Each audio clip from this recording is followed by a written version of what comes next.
Сәлеметсіңдер ме, құрметті оқушылар? Бүгін бізде қазақ тілі сабағы. Бүгінгі сабағымыздың тақырыбы түбір мен қосымшаның жазылуы.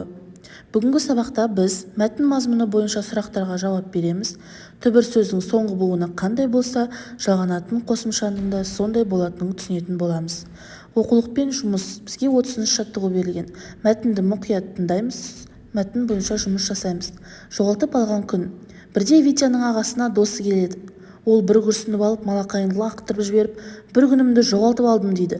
Досы кеткеннен кейін Витя ағасынан, күнді жоғалтып алу мүмкін бе? Олар бір-бірінен аумайды ғой, деп таңданады. Уақыт мөлшеріне қарай күндердің бәрі бірдей, бірақ олар бір-бірінен жасалған істер және тындырылған әрекетке байланысты ерекшеленеді деп жауап бере отыра, ағасы әрі қарай жалғастырады. Адам баласының пайдалы ісі жасамаған немесе көп білуге қажетті ешқандай әрекеттенбеген күні болса, онда ол бос өткен, жоғалып, жоқ санатына есептелінетін күн деп аталады. Сол күннен бастап Витя ұйықтар алдында бұл күні жасаған істері, білген мағлұматтары жайында үнемі айтатын болды. Сол әңгіменің соңында бұл күнім босқа өткен жоқ па, мен оны жоғалтып алған жоқпын ба, деп сұрайтын болған. Қазір біз осы мәтін бойынша сұрақтарға жауап береміз.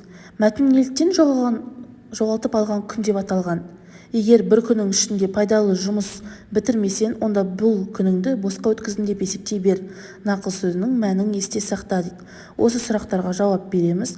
Жауабымызды дәптерге жазамыз.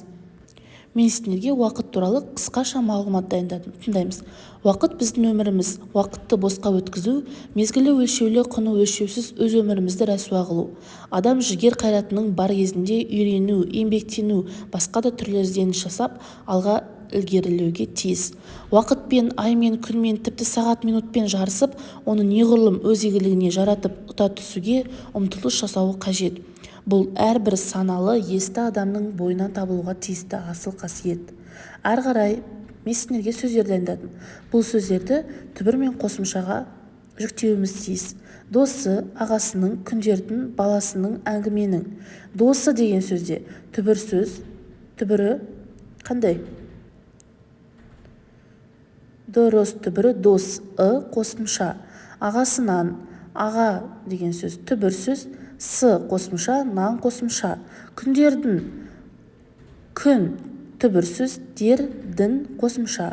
Баласының, бала бізде түбірі, ның қосымша болып есептелінеді. Әңгіменің, әңгіме түбір сөз, ал ның қосымша. Жарайсыңдар. Әрі қарай есте сақтаймыз. Түбір сөздің соңғы буыны жуан болса, оған жалғанатын қосымшалар да жуан болады. Түбір сөздің соңғы буыны жіңішке болса, оған жалғанатын қосымшалар да жіңішке болады. Бұл ережені ереже дәптерге жазып, үйде жаттаймыз. Жақсы, оқушылар, жарайсыңдар. Әрі қарай 31 жаттығу қараймыз. Бос орынға тиісті сөздерді қоямыз және сөйлем құрап жазамыз. Уақыт не істейді, сағат не істейді және сөйлем құрап жазамыз. Бұл тапсырманы дәптерге орындаймыз. Әрі қарай барлығымыз бірге семантикалық картаны толтырып көрейік. Ойыншылар, жұмыскерлер, кітапханалар, білгіштер, балықшылар сөздерін түбір сөз, жұрнақ, жалғауға бөлейік. Қарайық. Ойыншылар сөзінің түбір сөзі ойын, жұрнақ, жалғау, лар екен. Жұмыскерлер түбір сөз жұмыс, кер, жұрнақ, жалғау, лер. Кітапханалар, кітап түбір сөз, хана, жұрнақ, лар, жалғау. Білгіштер, біл түбір сөзі, гіш, жұрнақ, тер, жалғау. Балықшылар, балық түбір сөзі, жұрнақ, жалғау, лар болады екен. Жақсы, жарайсыңдар, есімізден шығармаймыз. Әрі қарай конверт әдісі бойынша берілген сөздерді сөз құрамына талда. Ойыншылар, жұмыскерлер, басшыға, балақан, балақай, бастыққа, кітапханадан.